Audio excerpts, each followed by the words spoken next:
Can you tell me what the core teachings of the Jehovah's Witness faith are, or lay out some idea of what it is that they teach?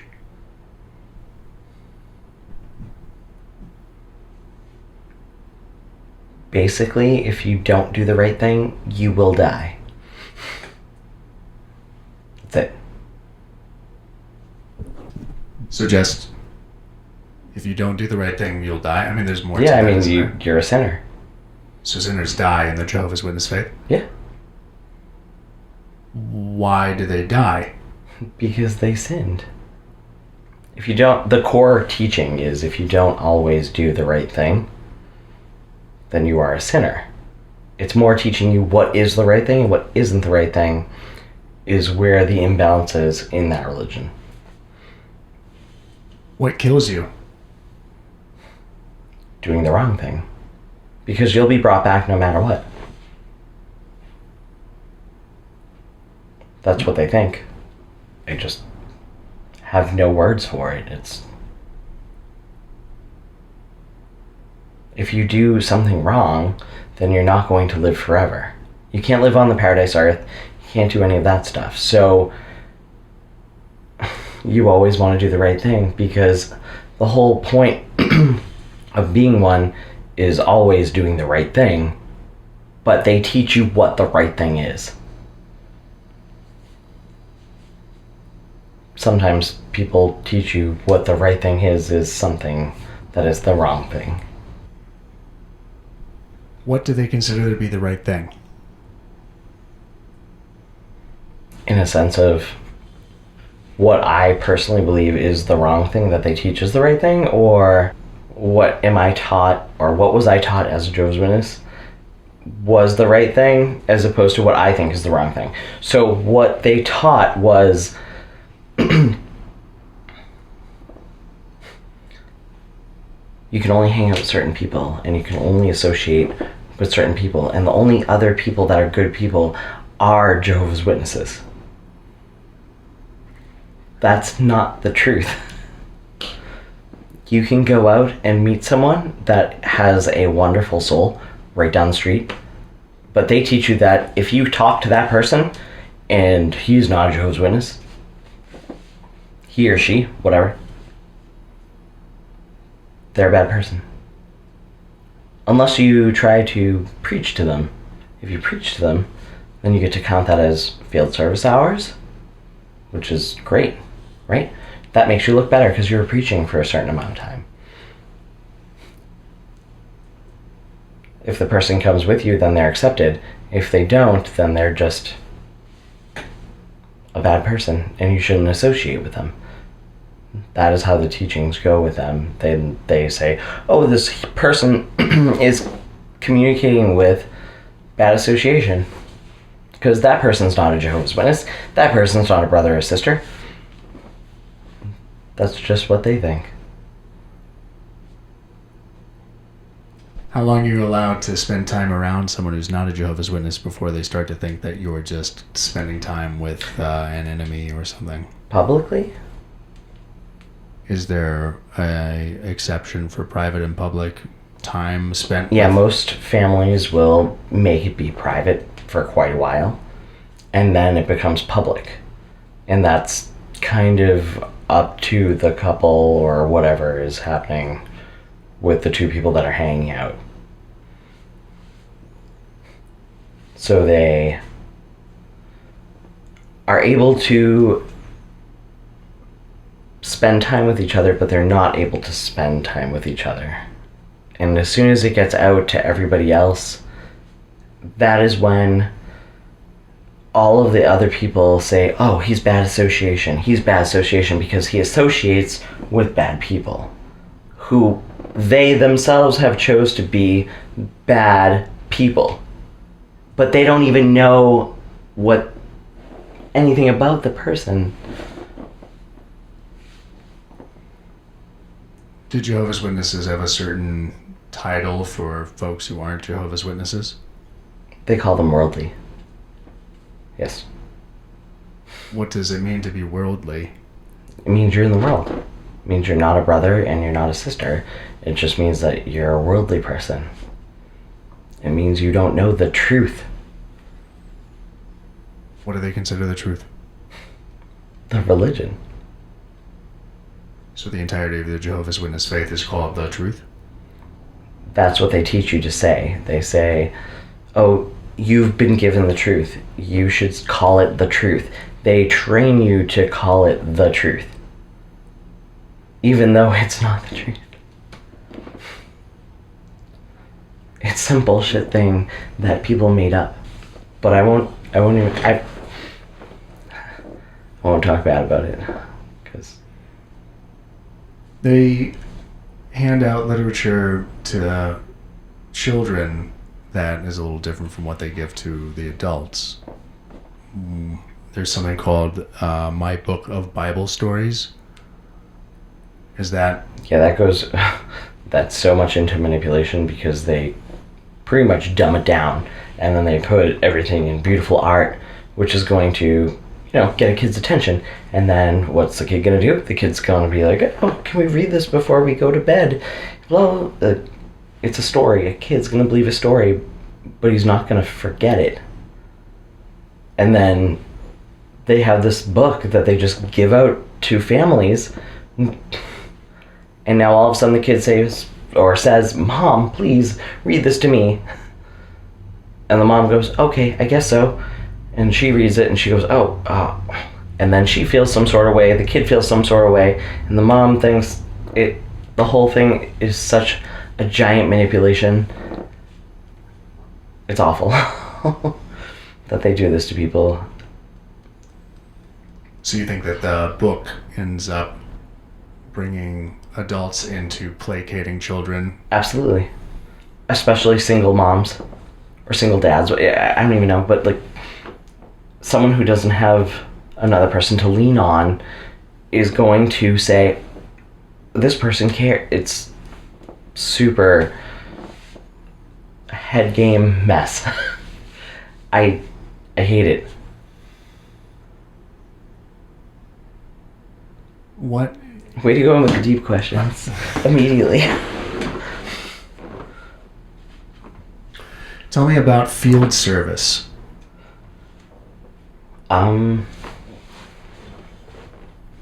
Field service is going door to door. If you want to be in good standing, you have to go at least 9 hours a month.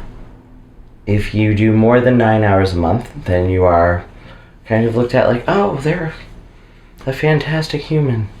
They do 19 hours a month. But what you can count as field service can be very skewed. If you don't do field service for 3 months and you write down 0, then you get disassociated. But you have to do at least 2 hours a month. It's 2 hours a month. As long as you do that, then you're in good standing.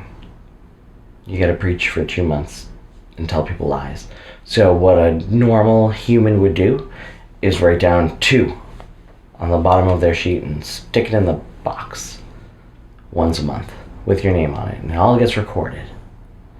It gets recorded where you went. It gets recorded who you talked to. It gets recorded who are return visits, who are someone we should never go talk to again.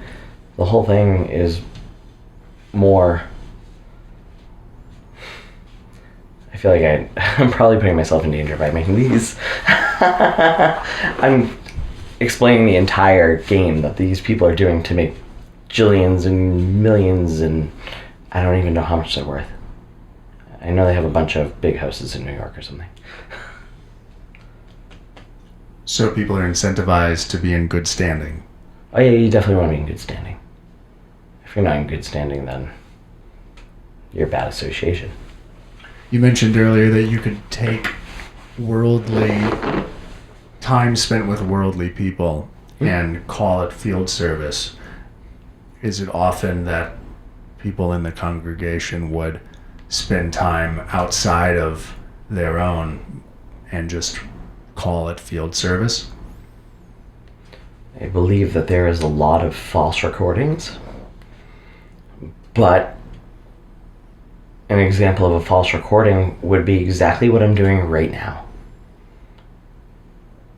I could write this down and be like, I talked about the truth for 2 hours. I'd probably get disfellowshipped after because they'd watch the video and realize that I didn't have that kind of intent. But you could say, I talked about the truth for an hour or a half hour on a video and write that down as field service. It's very easy to justify in your own head that you did something that you didn't do. And you think lots of people do that? The smart ones. If you were smart, why bother to follow those rules?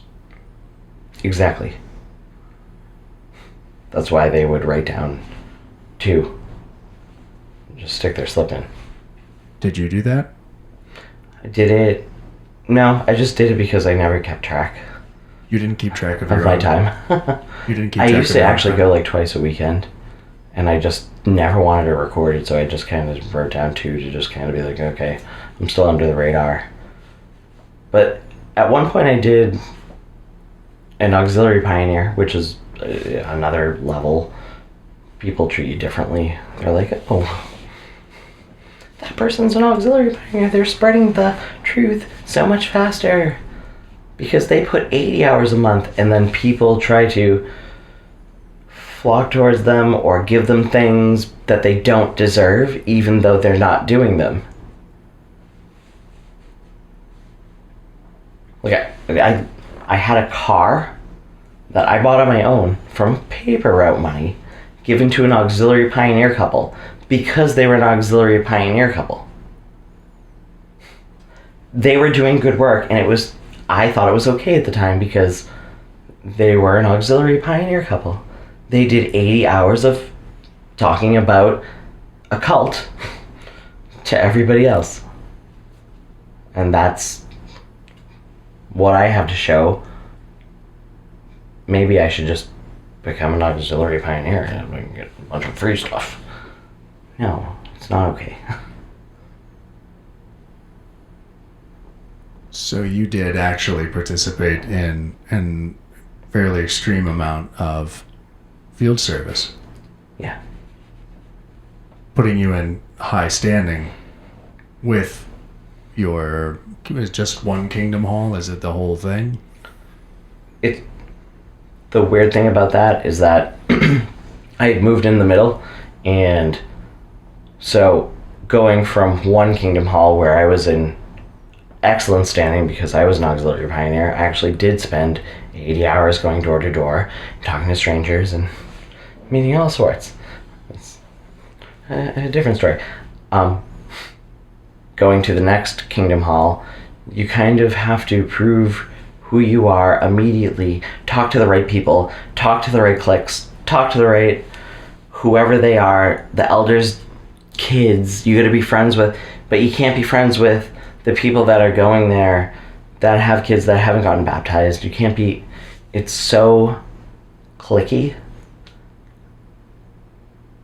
I didn't have the time for it. So when I moved, I was actually in excellent standing, and then I went to a new hall and they were very excited for me to be there because here's comes someone that's an auxiliary pioneer. But I wanted to be friends with the people that weren't baptized. I wanted to be friends with all of these guys that were actually great guys. And everyone in that church or cult or whatever the heck you want to call it are judged and treated differently than they should have been. Because I still have a few of them in my life now that are still there. How many of the other people that I met are there? Even my own parents. Like, I learned very quickly that being with people that people judged as bad association actually showed love to those people, and they're some of the most loyal people I've ever met. That is why I have the friends I have. So then changing kingdom halls does affect Absolutely. your standing. Yeah. They don't share. I'm now bad association because I'm associating with bad people. But in changing kingdom halls, then that information would have to be found to the new kingdom hall. That you're bad association because you see other people, or are you bad association because you're from another kingdom hall? I'm bad association because I'm spending time with people that are considered bad association. Worldly people? Say, no, it was kids that happened to be in the church that weren't baptized yet. So that's like 12, 13, 14, 15. You're just doing what you can to get by. You're a kid, whatever. Your parents are there, this kid's gonna be friends with me, and then it's like, why even burden a kid with any of this extra stuff? I don't even know if I answered your question. I'm sorry if I went on a You're tangent. spending time with unbaptized children. Yes. And they're from new families? No. So they are just unbaptized The children kids have from just decided not to get baptized? Yeah. Because it's a little bit extra work to get baptized. Are there families in the Jehovah's Witness faith that have non-participating children? Yeah. Do they associate with their own children?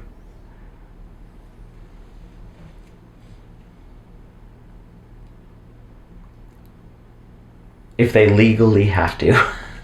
If they are under the age of 18, they have to legally take the kid in. And they have to care for the kid. Even though they won't care about the kid. They have to do the smallest amount of work to make sure that they legally can get by to care for that kid until it's 18, and then they just go bye at 18. Because it doesn't want to go to church. It doesn't want to go to a meeting. It doesn't want to go to a kingdom hall. So you spent time with children, 12, 13, 14, who were non-participants, but their parents were in the kingdom hall that you went to. And that put you in bad standing because you would still talk to them. Yes. Why were you not supposed to talk to them? Because they were in bad standing. What is it considered when you speak to a person in bad standing? You run the risk of making yourself look like you're in bad standing by associating with someone who's in bad standing, because they say they have this one thing: your association is your biggest.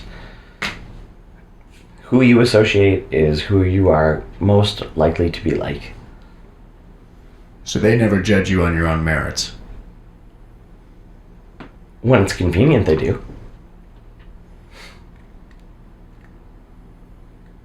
So your own merits that are just in favor to the church. Correct.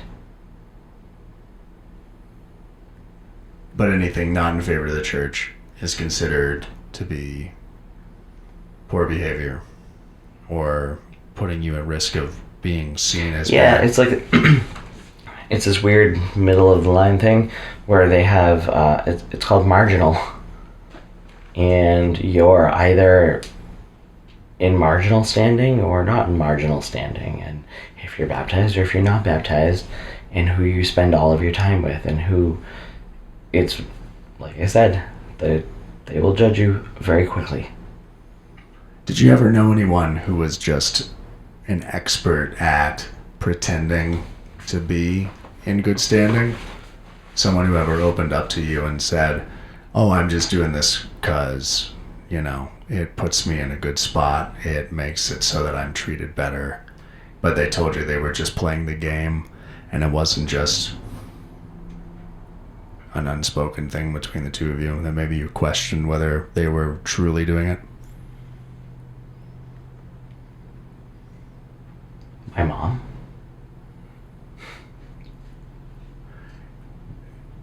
Moving forward. Your mother works in the fields of science. How do you feel this affects the balance between her faith and her work? How do you balance that? there's no way to balance that.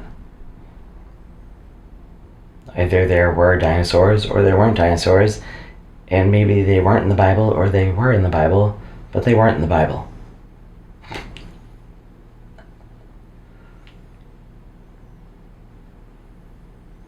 So you don't think that she is able to balance that? No, I don't. She thinks that I can't figure that out about her. I've gotten very close to her knowing that about me, but I also don't want to hurt her because she brought the most positive things into my life, like her parents and that kind of stuff, and she didn't like it at first. I don't believe that she wanted to be a Jehovah's Witness at first. I don't know the whole story, but she really was there as a parent. You said previously that she was Catholic before, and then she ended up letting the Jehovah's Witness faith happen in a I'm not dealing with this kind of way. Does that mean that she fought it for a while? She definitely fought it.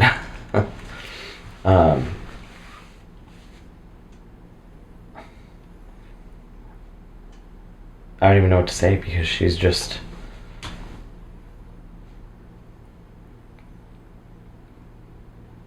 I can't hurt someone on film that is trying to do the right thing because she has so many different things going on in her life that she's tried to deal with by doing the right thing. So I understand why she does the things that she does. But I also know deep down that fortunately, definitely fortunately, got her brain. And that's my favorite thing. Because I'm able to be different and know exactly what's going on all the time. And she hates that there's another replica of her. And I don't want to hurt her with that because she was only trying to do what she could do to make everybody happy at all the right times. Her parents coming out, and her parents took care of my dad, and it's just like, so I think she did it to just make everybody happy. That was our only choice. Do you think you saw her fight it for years? I know, I watched her fight it for years. I'm sorry, she wouldn't have been the way that she was in the very beginning about no blood cards and that kind of fun stuff if she didn't believe it was the truth. She doesn't believe it's the truth. She believes it's a way to keep people together. And she knows that my two sisters will stay together with her and my dad and anybody else that's a Jehovah's Witness. And that's her strongest sense of family because the only family that she has away from this have since passed. So her strongest sense of family is people in this faith since the age of 16, 17. That's my mother. Wonderful human. She's just trying to make everybody happy. You mentioned that you had a paper route while you were in your teens. Yeah, it was fun. You brought in your own income. Oh, yes. And this was while you were a Jehovah's Witness? Yeah. Yes, it was. And you were doing field service. I was doing field service. One thing that I thought was weird was that I was allowed to keep the Christmas tips from people. Like, they'd put a card in the door and be like, "Thank you, paperboy. Here's $5. Merry Christmas." And I'd be like, "Woohoo! Merry Christmas!" And I was like, "I don't celebrate this. Shouldn't I leave this here?" But I was always told, "No, you just take that. You take that." I thought that was weird. Why do you think the money was acceptable? I don't think it was at all. But you were told it was okay to keep it. Correct. Just like any person that's a Jehovah's Witness right now that gets a bonus at work during Christmas time or New Year's or any kind of holiday, I have no patience for you if you accept that. Because I'm like, you're a fake. Your biggest thing in life is money. Don't tell me that you're going to die for someone for no blood and whatever because your beliefs, if you're going to accept a Christmas bonus. You can easily not accept a Christmas bonus and easily not accept blood. What exactly is a kingdom hall? It is a building built with no windows. They say it's no windows for 2 reasons. It's for to lower the chance that it could get spray painted or something like that. And then it's also to make it so that people don't have a distraction. So seeing outside would be a distraction. Correct. There are many kingdom That halls. is the truth. There are many kingdom halls built across the country. Very quickly, within 2 days, because they don't want you to have a college education. So all they do is they transfer everyone to have these jobs that are not bad jobs, but it is convenient for them because they don't have to go to college to be a carpenter or a plumber or something like that. They send them to trade schools because you don't need a college education if the end of the world is coming, right? But what it really does is it makes it convenient for everybody else that is a part of this organization to have a plumber, a carpenter very quickly. And what they do is they call it quick builds. And they're done within 2 days. They call all the carpenters and all the plumbers and everybody, and they will build a new Kingdom Hall in a matter of 2 days, which is amazing. Because if people could come together and do that kind of stuff for a lot of other reasons, that's amazing. But it's for all of the wrong reasons. You said they believe the end of the world is coming. Do they have a specific time in mind? No time. All they tell you is, here's the secret thing that they will tell you that they say. It's gonna come like a thief in the night. And they scare you.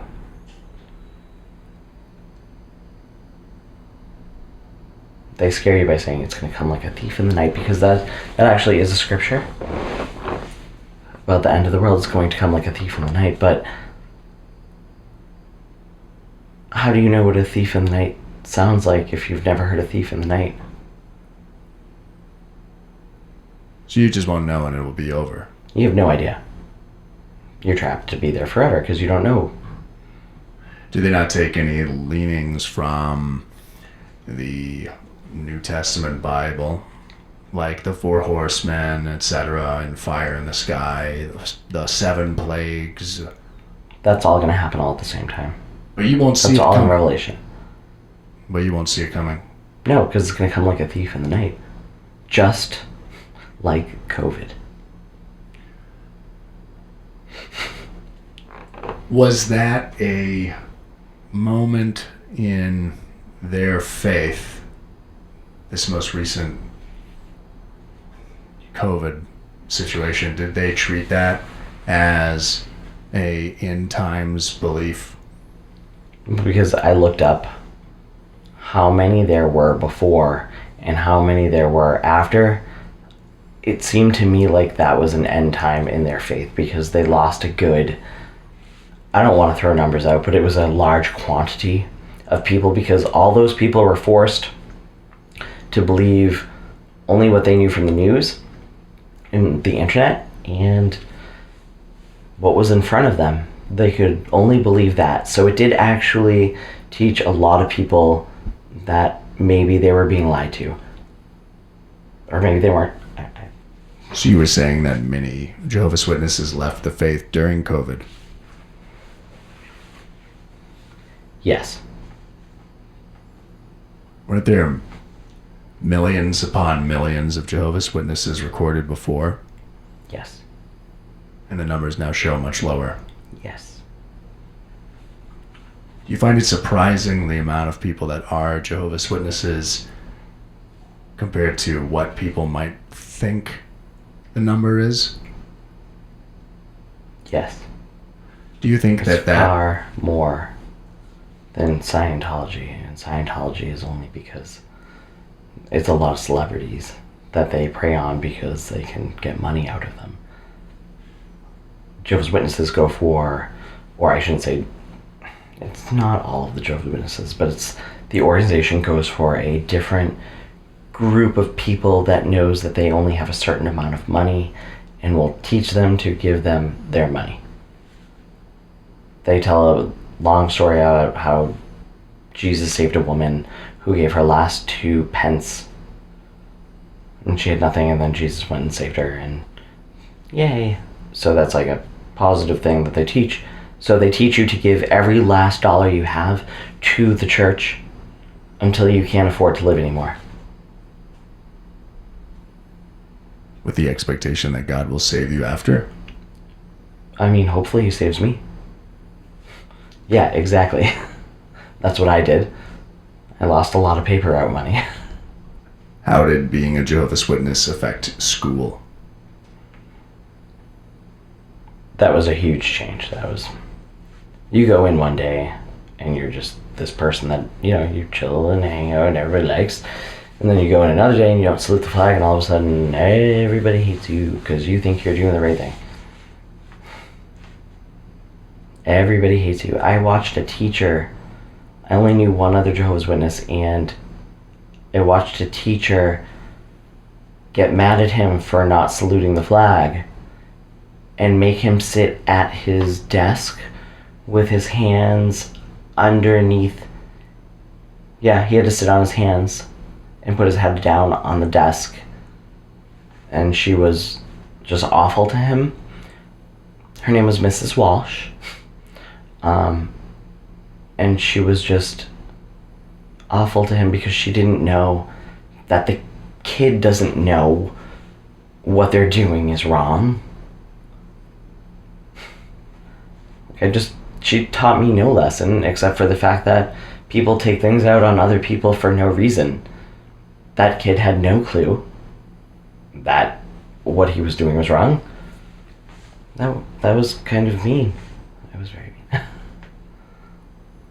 And I remembered it, and then I had to go back, and then I had to be that person that didn't salute the flag.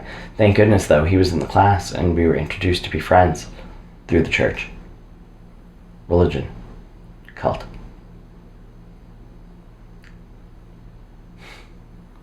Whatever you want to call it.